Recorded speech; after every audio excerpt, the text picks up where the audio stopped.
당신이 몰랐던 이야기. 오늘은 인류 역사상 최악의 전염병 흑사병에 대한 이야기입니다. 전 세계를 불안과 공포에 떨게 했던 코로나19가 안정화된 지 어느덧 1년이 다 되어가고 있습니다. 코로나가 활개치던 시기는 끝났지만 여전히 마스크를 벗지 않는 사람들이 있는가 하면 코로나 때 시작된 재택근무가 현재까지 이어지고 있는 경우도 적지 않죠. 이것 말고도 우리의 일상은 코로나 전후로 많은 것이 바뀌었습니다. 사피엔스의 저자 유발 하라리는 코로나에 대해 이런 말을 했죠. 폭풍은 지나갈 것이고 인류는 살아남을 것이며 우리들 대부분은 여전히 살아있으리라. 하지만 우리는 이전과는 다른 세계에 살게 될 것이다. 체감하지 못할 수도 있지만 우리는 코로나로 인해 변화한 세상 포스트 코로나 시대를 살아가고 있습니다. 얼마 전에 다루었던 역사를 바꾼 상병 매독 기억나시나요? 전쟁, 기술, 질병은 시대를 넘어 세상을 바꿉니다. 특히 이 세 가지는 우리들의 생활 양식과 생각을 많이 바꿔놓죠. 우리에게 닥친 일이라 코로나가 크게 와닿지만 코로나보다 훨씬 더 크게 세상을 바꿔놓은 질병이 있습니다.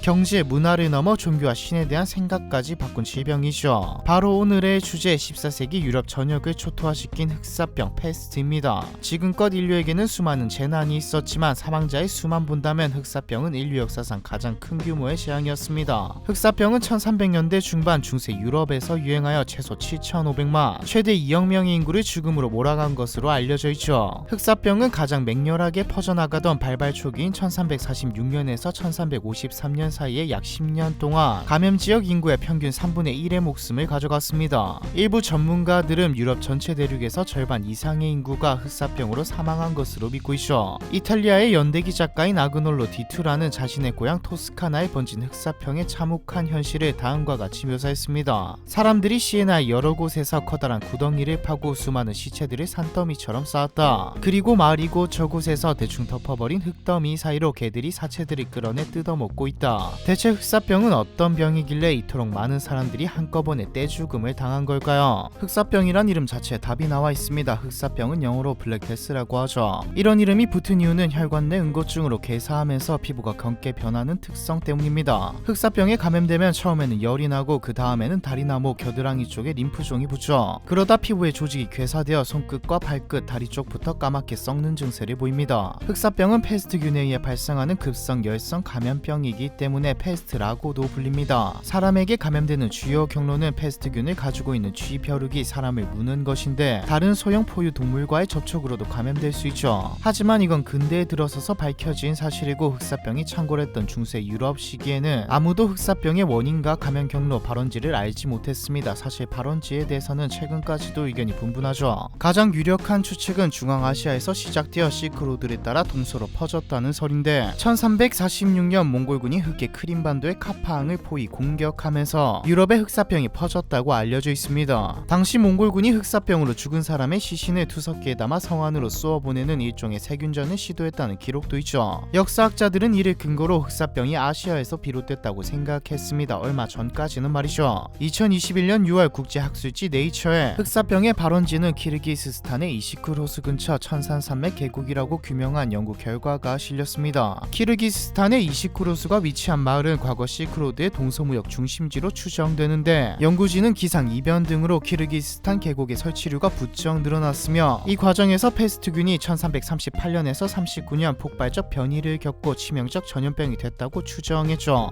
사실 우리에게 중요한 건 어떻게 만들어지게 되었냐 근원지보다는 어떻게 퍼지고 어떤 영향을 끼쳤냐이죠. 흑사병은 지중해 연안에서 이탈리아, 프랑스, 영국, 스칸디나비아 반도에 이르기까지 빠른 속도로 확산되었습니다. 당시 유럽의 도시 환경은 쥐가 들끓고 대소변이 아무데나 널려있을 만큼 더러웠고 유럽인들은 목욕을 자주 하지 않는 생활 습관을 가지고 있었죠. 흑사병이 퍼지는데 최적의 환경을 갖춘 셈이었습니다. 이게 위생이 어느 정도였냐면 의사들이 병에 감염된 환자를 치료하고 피가 그대로 묻은 채 다른 환자를 수술하거나 진료할 정도였습니다. 애초에 손 씻기가 대중화된 게 1870년대이니 흑사병 말고도 온갖 전염병이 한번 터졌다면 난리가 나죠. 물 만난 흑사병은 유럽을 집어삼켰습니다. 흑사병이 흑사병이 다른 전염병과 다른 것은 치사율이었죠. 보통 치사율은 전염성과 반비례합니다. 하지만 쥐가 옮기는 균이었기에 흑사병은 치사율도 높고 전염성도 높았죠. 거기다 당연한 말이지만 의학 수준이 지금보다는 훨씬 낮았습니다. 낮았다기보다는 당시는 현미경도 없었고 세균이 발견된 게 1676년이죠. 진짜 문제는 당시 사람들과 의사가 이상한 처방과 치료를 했다는 겁니다. 오히려 병을 더 키우고 퍼뜨리는 치료를 말이죠. 물을 통해 흑사병이 전파된다고 생각하여 목욕을 기피하는 현상이 일어나는가 하면 감염자의 피를 뽑아내는 치료법이 유행하기도 했습니다. 일명 방열이라고 불리며 환자의 정맥을 잘라 오염된 피를 뽑는 치료법인데 방열법을 사용하다 과다 출혈로 사망하는 경우도 많았죠. 이외에도 비감염자의 대소변으로 몸을 씻는 행위, 바깥 공기가 위험하다는 생각에 하수구로 생활지역으로 옮기는 경우 등 중세시대 사람들은 여러 기괴한 행위를 하며 흑사병을 막고자 했습니다. 덕분에 1347년 이탈리아 피사에서 하루 500명, 오스트리아 빈에서 하루 600명, 프랑스 파리에서 하루 800명씩이 흑사병으로 죽어나가죠. 시신을 매장할 토지와 일손이 부족해 미처 매장되지 못한 시신들이 강과 거리에 널려 있었습니다. 시신에게 접촉한 쥐는 또다시 다른 사람들에게 역병을 옮겼고요. 흑사병은 상대가 가난하건 부자이건 왕족이건 성직자이건 공격 대상을 가리지 않았습니다. 일례로 영국왕 에드워드 3세의 딸 존공주 역시 흑사병의 희생양이 되었죠. 기록에 따르면 존공주는 카스티아 공국의 페드로 왕자와 결혼식을 올리기 위해 스페인으로 가야 했는데 당시 영국령이었던 보르도 성에서 잠시 쉬어갈 생각이었습니다. 보르도 항구는 이미 병에 걸린 쥐들로 들끓는 곳이었고 존공주는 15살이란 어린 나이에 흑사병이 걸려 세상을 떠나고 말았죠. 만약 당시 존공주가 보르도에 들리지 않았더라면 흑사병에 걸리지 않고 카스티아의 페드로 왕자와 예정대로 결혼식을 올렸더라면 영국은 아마 스페인과 동맹을 맺고 이후에 무력 충돌을 피할 수 있었을 겁니다. 그래서 영국은 프랑스와의 전쟁에 총력을 기울였을 확률이 높죠. 만약 그랬다면 지금 유럽의 지도는 크게 달라졌을 것이라고 많은 역사학자들이 주장하고 있습니다. 유대인에 대한 혐오도 심해졌죠. 중세 유럽에서 유대인은 가장 천한 일을 하면서 차별을 받던 민족이었습니다. 그래서 차별과 멸시를 받던 유대인들이 복수를 위해 흑사병을 퍼뜨렸다는 소문이 퍼졌죠. 무엇보다 유대인은 같은 유럽에 살면서도 비교적 흑사병에 덜 걸렸거든요. 이유는 간단합니다. 유대인들이 유럽인들보다 잘 씻었기 때문이죠. 유대인들에 대한 혐오는 단순히 감정에서 끝나지 않았습니다. 스페인의 바르셀로나, 스위스의 바젤, 독일의 쾰른을 포함한 수많은 도시에서 유대인들이 목숨을 잃었죠. 프랑스의 스트라스부르에서는 2000명이나 되는 유대인들이 화형에 처해졌습니다. 독일의 프랑크푸르트와 마인츠에서는 유대인들이 아예 몰살을 당했고요. 이처럼 흑사병은 단순히 질병으로 끝나지 않았습니다. 영국과 프랑스 간의 100년 전쟁뿐 아니라 몽골군의 유럽 원정 등 많은 전쟁의 시작과 결과에 영향을 미쳤죠. 흑사병으로 인해 2400만 명, 무려 당시 유럽 인구의 3분의 1이 사망하면서 전쟁뿐만 아니라 정치적, 사회적 그리고 문화적으로 큰 변화가 일어났습니다. 우선 삶의 태도가 변했습니다. 흑사병의 창궐은 지금 이 순간을 즐기자는 신조를 낳았고 어차피 곧 죽을 운명이라면 순간의 쾌락이나 즐겨보자는 마음을 먹게 만들었죠. 종교도 변화의 바람 속에 큰 영향을 받았습니다. 어쩌면 가장 큰 변화를 맞은 게 종교였죠. 일단 흑사병이 창궐하면서 사이비가 판을 치기 시작했습니다. 흑사병이 신이 내린 벌이라고 주장하며 나치의 십자가를 짊어지고 채찍질을 하지 않나, 돌아다니지 말랬는데 고행을 해야 한다며 감염자가 피를 흘리며 돌아다니지를 않나. 흑사병 전이었다면 이런 미친 짓에 아무도 동조하지 않았을 테지만 워낙 혼란하다 보니 많은 사람들이 사이비에 합류했죠.